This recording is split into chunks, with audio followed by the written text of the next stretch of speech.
Massive NFL news just dropped earlier this morning that's going to have major implications in the NFC West. We're also going to be diving into the latest injury report for the Arizona Cardinals heading into Week 2 for our 2025 season home opener against the Carolina Panthers. We're also going to be diving into, did the Arizona Cardinals scout one of the best wide receivers in the 2025 NFL Draft? And did they consider potentially drafting him? All that and so much more on your latest Arizona Cardinal update. Let's dive into it.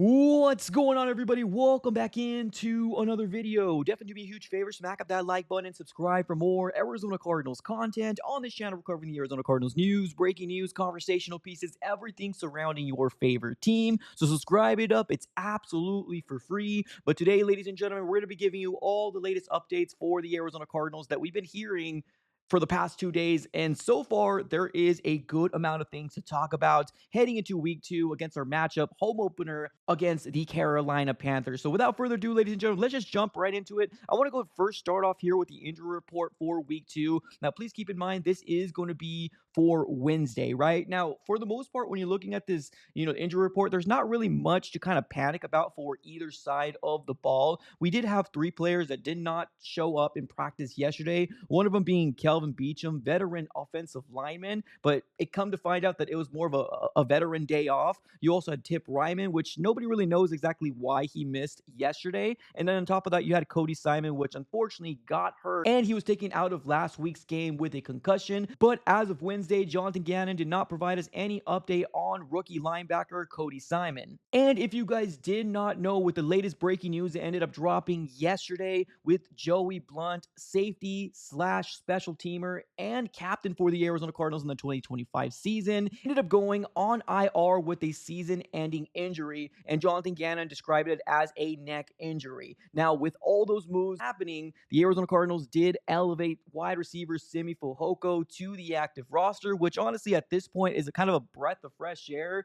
with the exception of Trey McBride and Marvin Harrison Jr., the other wide receivers that we have in Greg Dortch, Zay Jones, as well as Michael Wilson, they all accumulated 1 catch each. And if you do kind of the math, nobody exceeded more than 5 or 6 yards. And I believe it was an accumulation of less than 11 yards amongst all these 3 wide receivers. So kind of a breath of fresh air. We really didn't see a lot of Xavier Weaver last game, but are we going to see Simi Fehoko? We don't really know exactly if that's going to shake out that way. But honestly, Simi Fehoko had a really good preseason. He's been one of those guys that a lot of Arizona Cardinals fans were pretty upset that we ended up cutting, and he did not make the 53-man roster. But as the 53-man roster is always consistently changing, now he's making it back to the 53-man roster and was activated. So let's see what the Arizona Cardinals decide to do with him. Now, continuing with the injury report for the Cardinals, like I said, there's not really much to note when it comes down to big-time players that could potentially miss this game. Even on the Panthers sideline as well, the biggest name that I can see on there is probably Akeem Akwanu, which is their left tackle. But other than that, you also got Hunter Renfrow on there as well with, obviously their veteran wide receiver. But there's not really much, to kind of report when it comes down to players for the Panthers that could potentially miss Week 2. But, anything can happen within Thursday and Friday. So we're going to be keeping a very close eye on the players that are going to be hitting the injury report. But as of right now, that is going to be the latest injury report for the Arizona Cardinals and Panthers heading into Week 2. Now let's go and dive right into the big massive news that we ended up hearing earlier this morning, and that is that Ian Rappaport coming out and reporting that Brock Purdy, quarterback for the 49ers, is set to miss 2 to 5 weeks with a turf toe injury. Now, that's some big implications for the NFL and the NFC West, being the fact that he is their QB number 1. With this most recent news being reported, their backup quarterback in the San Francisco 49ers is going to be none other than quarterback Mac Jones. Now, there's some people that have some confidence in him, but honestly, I'm seeing a lot more 49ers fans being pessimistic than optimistic, being the fact that Brock Purdy is going to miss 2 to 5 weeks means that he will most likely miss the game for the Cardinals in in week 3 when the Cardinals are having another away game visiting Santa Clara and taking on the San Francisco 49ers. So it most likely will be Mac Jones versus the Arizona Cardinals defense. And honestly, I kind of like my odds. Let's take a real quick break and give a shout out to the sponsors of the AZ Sports Fan here on YouTube. None other than Sleeper. If you're looking for a very fun app to download and potentially make the best roster you can, they got a very fun game on there where it's basically hires and lowers. You can create the best roster you can. This is going to be anything with receiving yards, catching touchdowns, fantasy points, anything that your heart desires. If you make the best roster, you could potentially 100 times your money by using promo code AZSF on your initial deposit. They will provide you with a 100% deposit match up to $100. Link will be in the description below. And now let's move on to a very trending topic here for Arizona Cardinal fans. We ended up hearing Jonathan Gannon in his latest press conference talking very glowing remarks about Tetairoa McMillan, which was drafted with the 8th overall pick to the Carolina Panthers. Now, I always kind of felt like the Carolina Panthers were going to be a very, very good landing spot for Tetairoa McMillan. I know a lot of people, when they were doing their mock drafts, either had them going offensive line or defensive line, which kind of makes sense when you're looking at the Carolina Panthers, but I never in a million years thought that Tetairoa McMillan was not a viable option. They were looking for a number 1 wide receiver, and so far in week 1, he's actually done pretty well. Now, why are we talking about Tetairoa McMillan when he was nowhere close for the Arizona Cardinals to potentially draft? We ended up hearing Jonathan Gannon in his latest press conference giving high, glowing remarks about wide receiver out of Arizona, now wide receiver for the Carolina Panthers, and this is what he had to say. Drafted a kid from Arizona. We liked him a lot. He's a big guy, good route runner, contested catches. I thought his tape was really good, and he showed it week 1 too.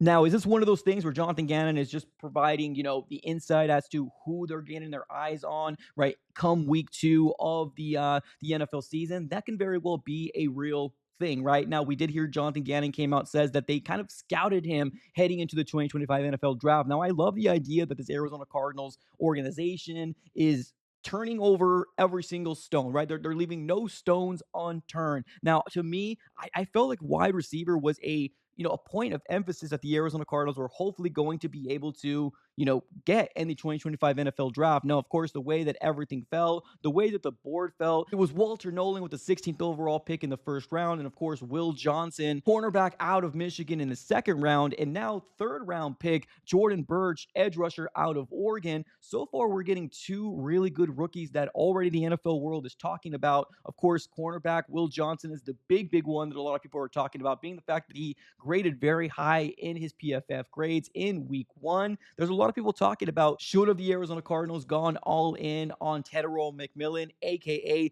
T-Mac? Well, the Arizona Cardinals were really in no position to go after a Tetairoa McMillan. They were sitting at the 16th overall pick in the 2025 NFL draft. That is 8 picks from where he was drafted in 2025. Now, like I said before, all options were on the table, right? I love the fact that this organization was looking at every single position to potentially upgrade. Now, they really like him a lot. Now, he did come out of Arizona, which is obviously where the Arizona Cardinals are at, and they had a really good opportunity to scout him probably firsthand. Now, I'm not going to come out here and say that Walter Nolan was not a good pick. So far, we really do not know what Walter Nolan is going to be able to provide the Arizona Cardinals. Unfortunately, he ended up going on the PUP list before the start of training camp. And unfortunately, right now, he's not even going to be available for at least the first 4 weeks of the 2025 season with a calf injury. So we're going to have to kind of wait and see how it all shakes out to see if 16th overall pick and Walter Nolan is going to become potentially another gem that the Cardinals ended up drafting. But it actually was kind of intriguing that the Arizona Cardinals were scouting wide receiver Tetairoa McMillan out of Arizona. That duo with Marvin and T-Mac would have been absolutely insane. But like I said earlier, there really wasn't a position for us to even go after him unless the Cardinals were that all in and they potentially could have drafted up in the 2025 NFL draft. Of course, that's not what the Arizona Cardinals did. They ended up staying pat and going with their best defensive lineman on their board. And now we know that this is going to be such a big, pivotal game for the Arizona Cardinals heading into week 2 versus the Carolina Panthers. Now, during our preview, we already kind of noted that within the last 8 games for the Cardinals, going against the Carolina Panthers. Since 2015, the Cardinals are 1-7 against the Carolina Panthers. That's not a good record. Am I worried about this game? I absolutely am. But the Cardinals need to go ahead and take advantage of an opportunity that they see happening within the NFC West and obviously the state of the San Francisco 49ers. I never thought the San Francisco 49ers were going to be division winners just because of all the injury history. And on top of that, they have a lot of aging veterans that are still good players, but the biggest thing is, are they going to be able to stay healthy? And we're kind of starting to see the same trend that we saw last year translating into the 2025 season. It's kind of one of the same, right? It feels like the 2024 season all over again for the San Francisco 49ers. I said this once and I'll say it again. I do believe it's going to be the Rams that we're going to have to really kind of focus on and keep our eyes on moving forward in terms of the team to beat in the NFC West. But if the Arizona Cardinals play their cards right and they take care of the business that they need to take care of, we could potentially start the season at 2-0. 3-0, but of course, one game at a time. We got to take care of Carolina first. But ladies and gentlemen, let me know what your overall thoughts here are heading into week 2 against the Carolina Panthers. What you have liked the Arizona Cardinals to go in on a wide receiver in Tetairoa McMillan. Let me know here in the comments below. And what do you think about Brock Purdy missing at least 2 to 5 weeks of the 2025 NFL season? Let me know in the comments below. Appreciate y'all for tuning in as always. Have a great rest of your day and go Cardinals.